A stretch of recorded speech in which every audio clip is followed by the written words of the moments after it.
Ahora en Radio Pancenú vienen 30 minutos de controversia y debate. Aquí nadie está obligado a estar de acuerdo con lo que se plantea ni con nadie. Inicia el debate de las 7 de la mañana. Se enfrentan Gustavo Santiago y Toño Sánchez Jr. con quien sea. Somos diferentes. Este es el debate de las 7 de la mañana por Pancenú. Que nos critiquen, somos diferentes. Quedan en manos de Gustavo Santiago y Toño Sánchez Jr.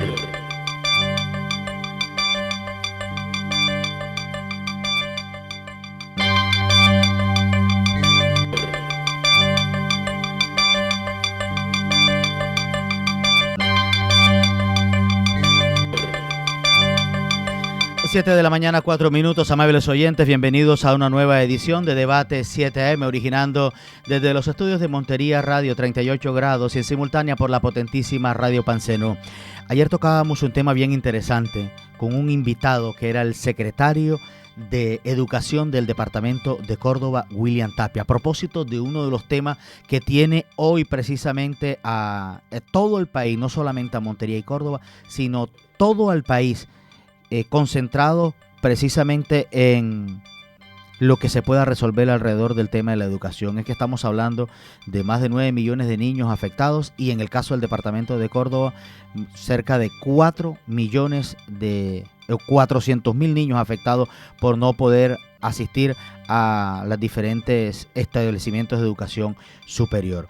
Por eso queremos ampliar para conocimiento de nuestros oyentes una entrevista o la segunda parte de la entrevista con el secretario de Educación Departamental, quien muy amablemente, el doctor William Tapia, nos acepta nuevamente la invitación, entre otras cosas, porque frente a lo que se ha venido ocurriendo, lo que ha venido sucediendo en las últimas horas en lo que corresponde al caso del paro de la educación, vale la pena tener en cuenta que se tomen algunas determinaciones y además posiciones frente al tema, porque se está afectando en estos momentos a la educación en todo el departamento de Córdoba y en todo el país, y se está advirtiendo, entre otras cosas, que es el tema muy puntual, que es el caso del departamento de Córdoba, y es qué está pasando con nuestra educación, qué va a pasar con esos estudiantes, qué va a pasar precisamente con qué va a pasar, entre otras cosas, con esos muchachos que no están asistiendo a clase. ¿Cómo? Y escuchen bien esto, que es la gran pregunta: ¿cómo se va a recuperar clases de levantarse la protesta que se tiene por parte de los mismos educadores en el territorio nacional? Ese es uno de los grandes interrogantes que se tiene precisamente por parte de la misma comunidad educativa en todo el departamento de Córdoba. Por eso quiero saludar nuevamente al secretario de Educación del departamento de Córdoba, el doctor William Tapia, porque en esta segunda parte, en esta segunda entrevista, queríamos preguntarle al doctor William, reiterándole nuestros agradecimientos frente al tema de los denominados alumnos fantasmas, que es un mal que en su momento fue referenciado a nivel nacional y que Córdoba no escapó a eso. Doctor William Tapia, el caso del departamento de Córdoba, ¿cómo lo afrontó? ¿Cómo está el departamento de Córdoba y qué consecuencias ha tenido? Bienvenido nuevamente a Montería Radio.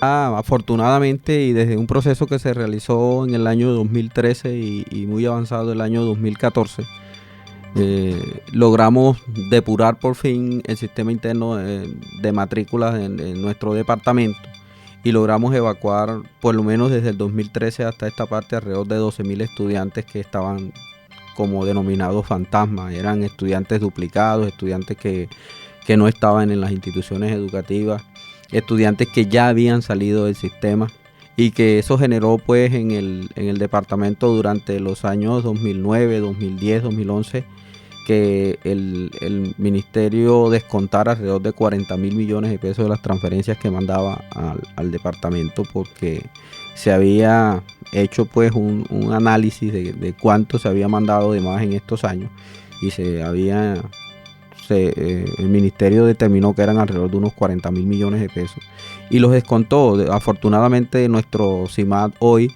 gracias a la colaboración de los rectores, de los directores de núcleo, de las personas que hoy están en las instituciones educativas a cargo del sistema de matrícula, podemos decir que lo tenemos depurado en un 95-96%.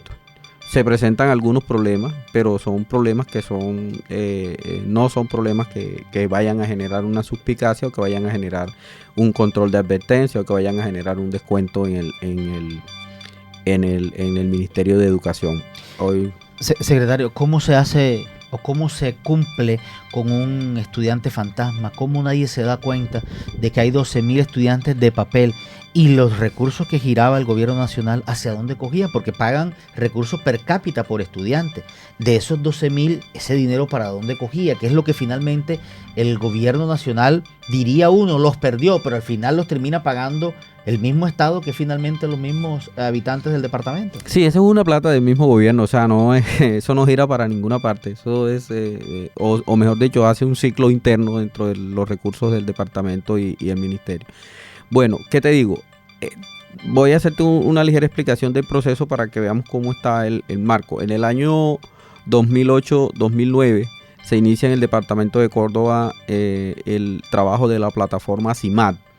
La plataforma CIMAT es una plataforma que tiene el gobierno nacional donde está integrado toda la matrícula del Estado colombiano, oficial, privada, oficial y privada.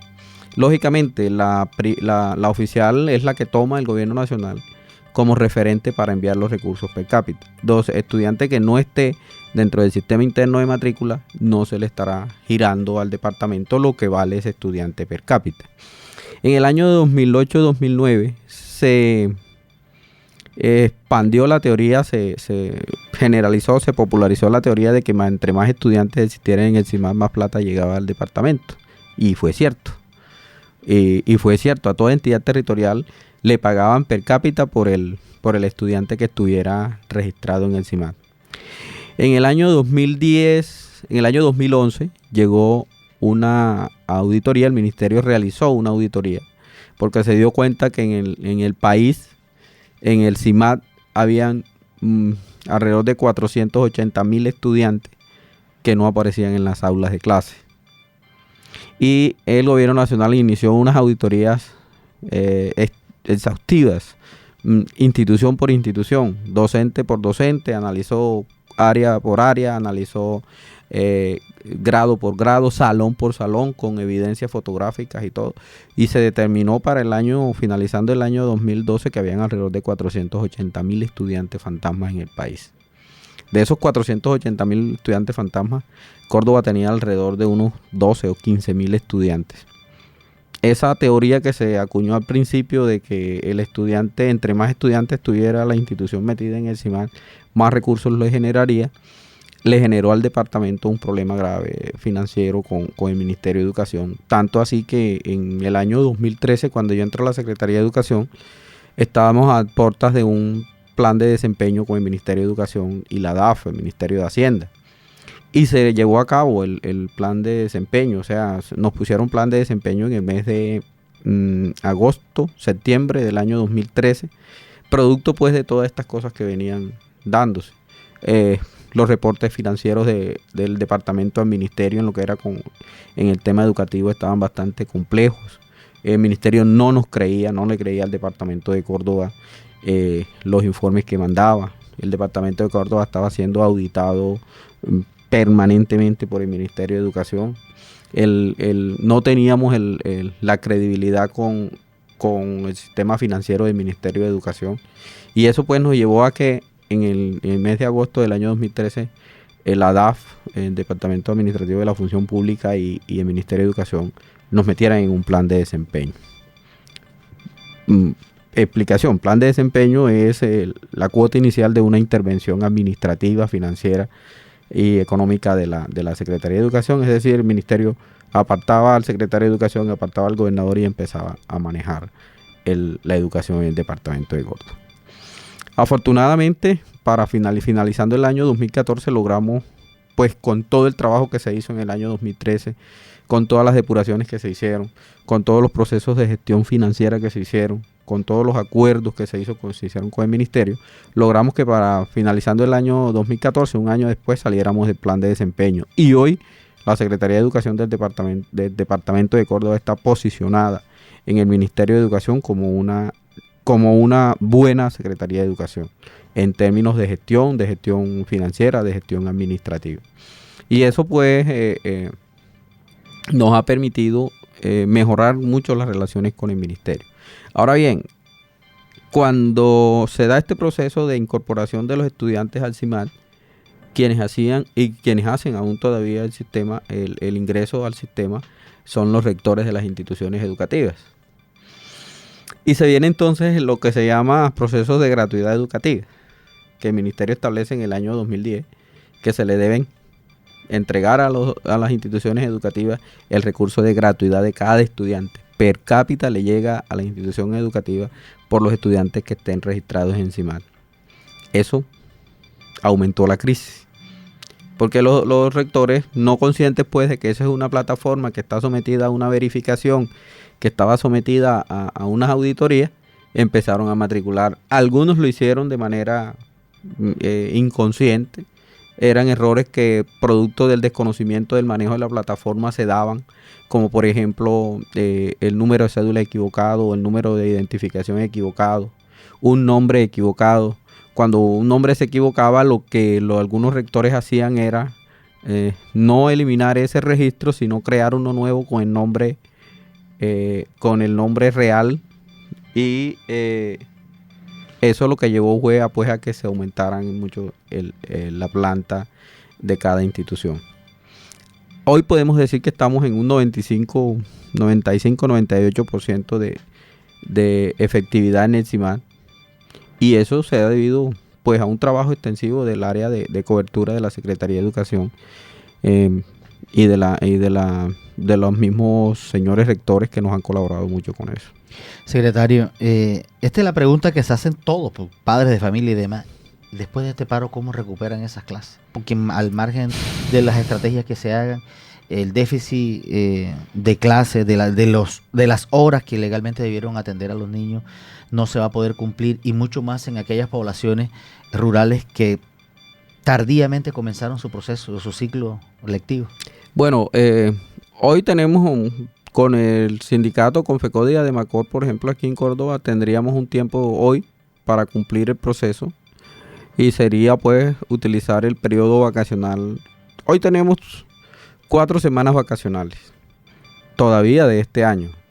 Sí, son por lo menos para los docentes, ¿no? 2 semanas en junio, 1 semana en octubre y otra semana que se extendería en el mes de diciembre. Ahí tendríamos todavía 4 semanas operativas que se podrían tomar fácilmente en un acuerdo con ADEMACOR luego de que se levante el paro, y revisemos cuánto tiempo estuvo el paro y cuánto podemos adicionar en cada semana. Después de 4 semanas viene entonces el problema. Después de 4 semanas entonces sí vendría el problema, porque ya administrativamente y por tiempo ya no nos quedaría sino alargar en el mes de diciembre. Nosotros tenemos periodo lectivo hasta el día 15 de diciembre, hasta el día 12 de diciembre, perdón. Entonces ahí nos tocaría ya tomar una semana adicional o los tiempos adicionales de diciembre. Sí. O nos tocaría definitivamente evitar las vacaciones de junio. Ya no tomaríamos pues las 4 semanas lectivas que tienen los estudiantes de vacaciones, sino que las tomaríamos todas de recuperación. Y a eso sí tiene que apuntarle pues el Ministerio de Educación y FECODE en los momentos en que lleguen a los acuerdos. Secretario, usted es docente además. ¿Tienen razón los docentes en protestar? Sí, los docentes tienen razón. Hay una deuda histórica con los docentes en Colombia, y sobre todo en esta última década que se dio del año 2000 para acá. Si tú miras o miramos sin apasionamientos y sin ninguno de los casos, y revisamos los sueldos de un docente que entra al sistema educativo después de 5 años y lo comparamos con cualquier profesional que sale de una universidad hoy, nos vamos a dar cuenta de que los docentes están muy por debajo de esos sueldos. Si miramos el proceso de ascenso de los docentes 1278, nos vamos a dar cuenta de que es una situación bien complicada para que un docente ascienda. Si nos vamos a que el maestro termina cumple los 40, 45 años, llega a los del 2277, llega al grado 14 y ahí se estanca, no hay forma de ascender, no hay forma de subir, así pueda tener toda la capacidad, así pueda tener toda la preparación. Entonces, eso en términos de económico, en términos financieros, pero existe todavía una deuda más grande con el magisterio en Colombia, y es el de la preparación. Hoy el maestro que se prepara tiene que pagar su preparación, tiene que sacar de sus recursos, tiene que hacer su propia preparación, y eso, si nosotros miramos cualquier empresa de este país o del mundo, los trabajadores logran que las empresas le preparen, le sigan preparando para cumplir mejor su función. Hoy en Colombia eso tiene esa problemática. Y además de eso tenemos la problemática de la prestación del servicio de salud. Hoy somos un régimen especial en prestación del servicio de salud, pero eso y los regímenes normales o comunes están prácticamente a la par hoy en día.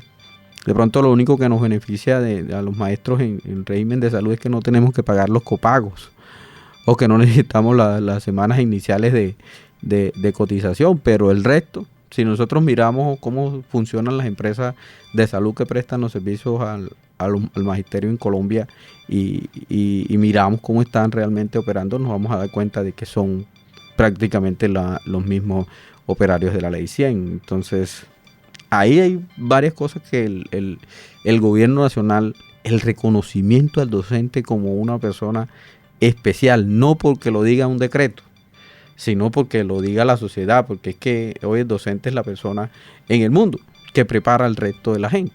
En Colombia de pronto se ha perdido mucho el respeto por el docente como tal, y eso es también una deuda social que tenemos con los maestros. Secretario, en ese mismo orden de ideas uno se pregunta por qué finalmente la reclamación que hace la mayoría de los docentes, especialmente los nuevos, llegaron los nuevos y dicen: no tenemos las mismas condiciones que los antiguos, que ya están cobijados con cualquier otro tipo de acceso, de prebendas a las que en su momento discutieron, pelearon y accedieron. Y esas grandes diferencias lo que genera es una inequidad dentro del mismo magisterio. ¿Qué hacer con esos docentes nuevos, que es el dolor de cabeza? Ellos dicen: nos preparamos, nos matamos, entregamos el mismo esfuerzo, pero no recibimos el mismo grato reconocimiento salarial. Bueno, indistintamente, despojándome pues de toda la investidura como secretario de Educación y como funcionario del Estado en este momento, tendríamos que mirar que aquí la solución a toda esa problemática de desnivel, a toda esa problemática de inequidad que hay entre un estatuto y otro, es un estatuto único. Eso por lo menos nivelaría a nivel del país y a nivel de los docentes, a nivel interno de los docentes, nivelaría el estatus entre los docentes. Un estatuto único nos permitiría regirnos por un solo estatuto, es revisar las mismas condiciones para todos los docentes, llámese antiguos, nuevos o que vayan a ingresar al sistema. Entonces, el tema de la inequidad se resolvería con un estatuto único. Secretario, finalmente quiero referirme al tema de las denominadas listas de elegibles, concursos docentes, que además hacen parte de un resorte nacional a través de un examen, de una evaluación. ¿Qué ha pasado con la lista de elegibles del departamento de Córdoba? ¿Cómo está ese tema? Bueno, afortunadamente,